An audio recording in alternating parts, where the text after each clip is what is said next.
우리가 스포츠 경기를 볼 때 참 압도적으로 승리하는 경우가 있죠.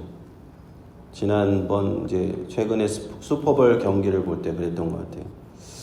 필라델피아 팀이 제59회 슈퍼볼에서 캔자스 시티를 40대 22로 완승을 하였는데, 재미가 없었던 이유가 뭐냐면은 어떤 경기를 할 때 좀 비슷하게 엎치락뒤치락 해야지 재미가 있는데 너무 일방적이니까 재미가 없더라고요.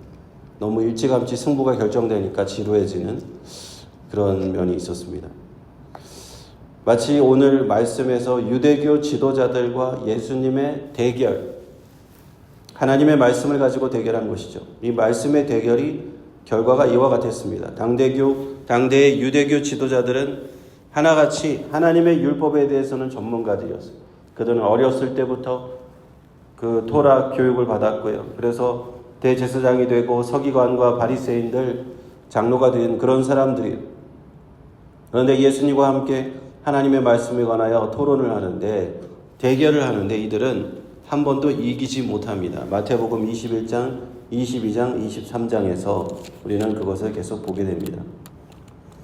예수님께서 예루살렘 성전에 왕으로 입성하신 이후에 줄기차게 이들은 예수님 앞에 도전장을 내밀어요. 예수님을 어떻게 하면 말의 올무에 걸리게 할까, 온갖 시험거리를 가지고 와서 예수님을 시험하려고 합니다. 율법 중에 가장 큰 계명이 무엇이냐? 바리새인들은 들고 와서 예수님을 시험하려고 합니다.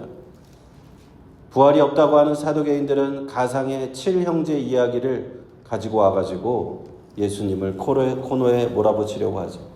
바리새인들은 어떻습니까? 헤롯 당원들과 또 연합작전을 짜요. 자기들끼리 안 되니까 로마 황제 가이사에게 세금을 바치는 일에 대해서 가하냐 불가하냐, 이것에 대해서 교묘한 질문도 합니다. 그러면서 대제사장들과 백성의 장로들은 예수님이 하시는 이 모든 일, 성전 안에서 매매하는 사람 내쫓으시고 비둘기 파는 사람들의 의자를 둘러엎으신 성전을 정화하시는 모습을 보고 당신의 권세가 무엇인가 하면서 다그치며 묻지만, 그들은 결국에는 예수님의 지혜로운 답변에 오히려 고개를 숙이고 맙니다. 앞서 21장, 22장에 보인 이러한 대결 구도에서 예수님에게 도전했던 이들 유대교 지도자들은 백전백패했다, 이렇게 볼 수 있습니다. 그리고 그들이 보인 반응은 한결같았어요. 놀랍게 여겼다. 그의 가르치심에 놀라더라. 그들은 예수님의 말씀하심에 대답할 말을 찾지 못하고 그저 놀란 입을 벌리고 다물지 못했다 하는 겁니다. 이제 오늘 말씀에서 예수님께서 그들을 향해서 먼저, 지금까지는 계속 질문만 받으시다가 먼저 질문을 탁 하시는 거예요. 마치 이 논쟁 대결에서 마치 카운터 펀치를 한 방 날리시는 듯한 그런 말씀입니다. 41절을 보시면, 바리새인들이 모였을 때 예수께서 그들에게 물으시되 너희는 그리스도에 대하여 어떻게 생각하느냐? 네 자손이냐? 대답하되 다윗의 자손이다 대답했습니다. 바리새인들을 향해서 무엇을 물으셨습니까? 너희는 그리스도에 대해서 어떻게 생각하느냐? 그리스도가 누구의 자손이냐? 이 질문은요, 바리새인들에게 아주 쉬운 질문이었을 거예요. 왜냐하면 구약 성경에서 약속된 메시아 그리스도, 기름 부음 받은 자, 이 사람은 구약 성경에 다윗의 혈통, 다윗의 자손에서 나온다고 기록이 되어 있기 때문에 이것은 아주 일반적인 상식이었습니다. 그래서 우리가 앞절 마태복음에서 22장까지 올 때 계속 여러 차례 예수님을 향해서 신앙이 있는 자들은, 메시아라고 믿는 자들은 다윗의 자손이요, 나를 불쌍히 여기소서 다윗의 자손이요, 이런 거 계속 등장한 것을 우리가 볼 수 있습니다. 바로 메시아 그리스도를 칭하는 말이에요. 그래서 바리새인들은 당연히 다윗의 자손이 아닙니까? 라고 대답을 했죠. 그런데 43절에 보시면 가라사대 그러면 다윗이 성령에 감동하여 어찌 그리스도를 주라 칭하여 말하되 주께서 내 주께 이르시되 내가 내 원수를 내 발 아래 둘 때까지 내 우편에 앉았으라 하셨도다 하였느냐. 이제 예수님께서 치명적인 반격의 일격을 날리시는 것 같아요. 바리새인들의 코를 납작하게 하실 말씀입니다. 그리스도가 다윗의 자손이라고 하면 어찌하여 시편 110편 1절에 나오는 이 말씀을 인용하시면서 이 말씀은 구약 성경에서 대표적으로 다윗이 지었지만 다윗이 썼지만 메시아를 오실 메시아에 관한 시편으로 모두가 인정하는 그 시편입니다. 시편 110편 1절에 여호와께서 내 주에게 말씀하시기를 내가 내 원수로 내 발등상 되게 하기까지 너는 내 우편에 앉으라. 예수 그리스도의 부활과 승천 하나님 나라 통치에 관한 이 시편이에요. 다윗이 지은 시편이지만 다윗의 개인적인 내용이 아닌 거예요. 그래서 참 신비한 내용이죠. 여호와께서 내 주에게 말씀하셨다. 그리스도를 다윗은 내 주라고 표현하는 겁니다. 그런 면에 있어서 다윗도 성령이 충만한 사람이었고 선지자 예언자와 같은 역할을 하면서 시편에 이 시를 남겨놓은 겁니다. 어떻게 그리스도가 다윗의 후손이라고 하면 내 주에게라고 나의 주님이라고 그리스도를 부를 수가 있느냐 하는 것입니다. 유대인들은요, 아들이 아버지를 향해서는 나의 주님이라고 부를 수도 있습니다. 그러나 아버지가 아들에게 나의 주님이라고 부르는 경우는 없고 더군다나 나의 후손에게 나의 주님이라고 부르고 칭하는 경우는 있을 수가 없는 거예요. 그러므로 주님께서 이렇게 얘기하시는 겁니다. 다윗이 45절에 그리스도를 주라 칭하였은즉 어찌 그의 자손이 되겠느냐. 예수 그리스도께서는 인간적인 계보적인 측면에서는 혈통적인 측면에서는 분명 다윗의 후손 가운데서 오셨습니다. 그렇지만 실질적으로는 하나님께서 보내신 성육하신 하나님의 아들이시고 하나님과 동등됨을 취하실 수 있는 성자 하나님이시죠. 그러므로 다윗은 성령으로 감동하여 그 그리스도를 보신 겁니다. 그리스도 나의 계보 혈통적으로 후손으로 나오지만 그 후손에서 나온 것은 성육신하신 하나님의 아들이시구나. 그러므로 베드로는 예수님을 향해서 이렇게 고백을 하죠. 주는 그리스도시요 살아계신 하나님의 아들이시니라. 이 신앙 고백을 했을 때요, 예수님은 이렇게 대답하셨죠. 바요나 시몬아 내가 복이 있도다. 이것을 내게 알게 하신 이는 육신이 아니고 하늘에 계신 내 아버지이시다 라고 말씀하셨던 겁니다. 예수님을 주와 그리스도로 고백하는 것, 살아계신 하나님의 아들이심으로 고백할 수 있는 것, 사실 아무나 할 수 있는 것 아닙니다. 하나님의 인자, 사람의 아들처럼 보이는 그 예수님을 보고 하나님의 아들로 고백할 수 있는 것, 인간적인 지혜, 인간적인 연구로 되는 것 아닙니다. 아무리 성경 말씀을 달달 외우고 학자들처럼 구약 성경을 달달 외웠다 하더라도 예수 그리스도를 진정으로 주를 고백하는 것, 이것은 성령의 역사로만 일어날 수 있는 줄로 믿습니다.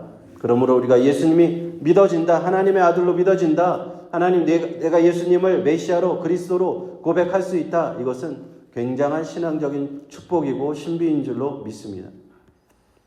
삼위일체 하나님의 한 분이신 성자 하나님께서 이 땅에 주와 그리스도로 임하셨는데 다윗의 후손인 요셉과 마리아의 아들로 잉태되셨지만 성령으로 잉태되셨고 우리와 똑같이 잉태된 사람은 아니시다 하는 겁니다. 성육신하신 하나님의 아들로 오시고 우리가 그분을 예수 그리스도 메시아로 고백한다 하는 것. 이것이 기독교의 신앙 고백이고 이것이 우리의 믿음인 것입니다. 그러므로 46절에 보면 한 말도 능히 대답하는 자가 없고 그날부터 감히 그에게 묻는 자도 없었다 했던 것입니다. 예수님의 이 말씀에 한마디 질문에 이 바리새인들은 한 말도 대답하는 자가 없었다.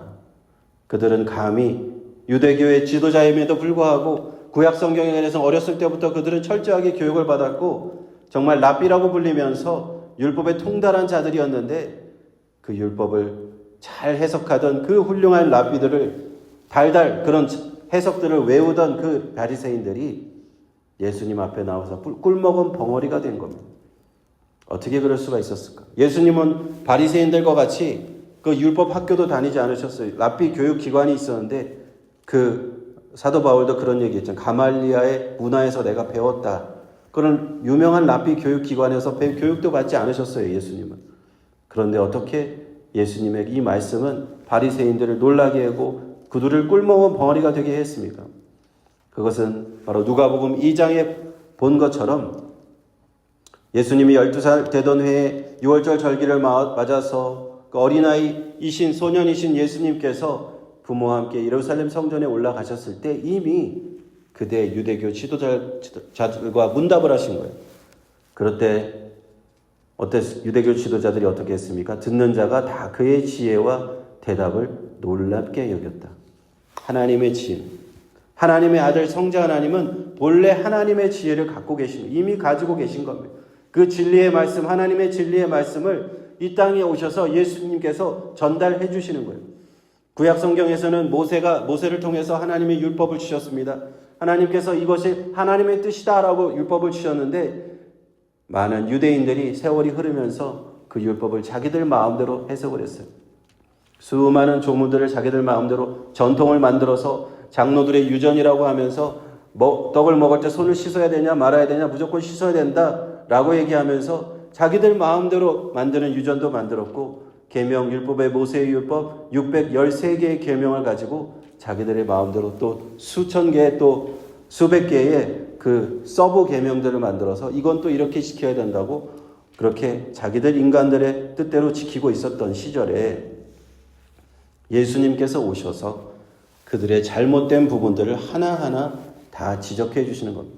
그리고 하나님 아버지, 우리 하나님 여호와 하나님의 본래의 뜻, 계명을 주신 하나님의 본래의 뜻을 이들에게 다 알려주신 겁니다. 그러므로 바리새인들과 모든 유대교 지도자들은 예수님을 절대로 당해낼 수가 없는 것이죠. 오늘 마태복음 22장 마지막 부분에서 이제 예수님께서는 마지막 그들을 꼼짝 못하게 하실 질문을 하나 던지신 겁니다. 다윗이 어떻게 그리스도를 나의 주님이라고 부를 수가 있느냐 하는 것. 어떻게 그리스도가 다윗의 자손이 될 수 있는가? 라고 말씀하시면서 바로 예수님 자신에 관한 말씀을 이렇게 해주시는 거예요. 예수님은 이제 영적으로는 다윗의 자손이 아닌 것입니다. 다윗의 자손 예수여라고 그들은 신앙 고백했지만 다윗은 예수님을 주님이라고 불러야 하는 것이죠. 모든 인류의 주님, 창조주 하나님, 삼위일체 하나님, 이격이 되시는 성자 하나님, 그분이 바로 우리 예수님이신 줄로 믿습니다. 창조주 하나님이시고 창조 때 말씀으로 모든 것을 지으신 분이 예수님이시고 모든 인류가 주님으로 경배해야 될 그 경배의 대상, 지금 십자가에 죽으시고 부활하셔서 하늘 우편에 앉아 계시고 하나님께서 주님 때가 될 때 너가 내 발등에서 발등상에 내 원수로 발등상이 되게 하기까지 네 발 아래 앉히기까지 잠시 우편에 앉으라. 다윗이 시편 110편 1절에 말씀했던 것 같이 지금 하나님 우편에 앉아 계신 우리 주님이십니다. 그러므로 이렇게 믿음을 가지고 이 예수 그리스도를 우리 신앙의 주요, 나의 주요 그리스도라고 고백할 수 있는 사람은 복된 사람인 줄 믿습니다. 그런 사람은요, 하나님 나라에서 주님과 함께 왕노릇할 수 있는 사람이다. 성경을 말씀합니다. 그러므로 로마서 10장 9절 10절은 무엇이라고 말씀합니까? 내가 만일 내 입으로 예수를 주로 시인하며 또 하나님께서 그를 죽은 자 가운데서 살리신 것을 내 마음에 믿으면 구원을 얻으리니 사람이 마음으로 믿어 의에 이르고 입으로 시인하여 구원에 이르느니라. 할렐루야. 아멘. 우리 이런 믿음으로 오늘도 함께 하나님 앞에 나아가서 신앙을 고백하면서 하나님 오늘 하루 이러한 신앙으로 승리하는 삶 살겠습니다 하고 주님 앞에 나아가시기를 축원드립니다. 기도하겠습니다. 하나님 아버지 감사를 드립니다. 오늘 말씀을 통해서 주 예수 그리스도 우리가 주님을 온전히 그리스도로 고백합니다. 이렇게 고백할 수 있는 것 우리의 힘으로 되는 것 아닙니다. 아버지 하나님 예수 그리스도를 눈앞에 본 바리새인들과 대제사장들과 서기관들은 주님을 주로 예수님을 주로 고백하지 못했습니다. 수많은 사람들이 예수님을 그냥 선생님이라고 불렀습니다. 그러나 우리는 예수 그리스도를 주라 고백하며 우리가 주님을 눈으로 보지 못하였으나 전해들은 이 신앙의 메시지를 가지고 복음의 천국 복음을 듣고 주님으로 고백합니다. 아버지 하나님, 이러한 믿음을 보시고 우리 천국 백성 삼아주심 감사합니다. 아버지 하나님, 이러한 믿음으로 주님 앞에 나아가고 승리하는 오늘 우리의 삶 되게 축복하여 주옵소서. 예수님의 이름으로 기도합니다. 아멘.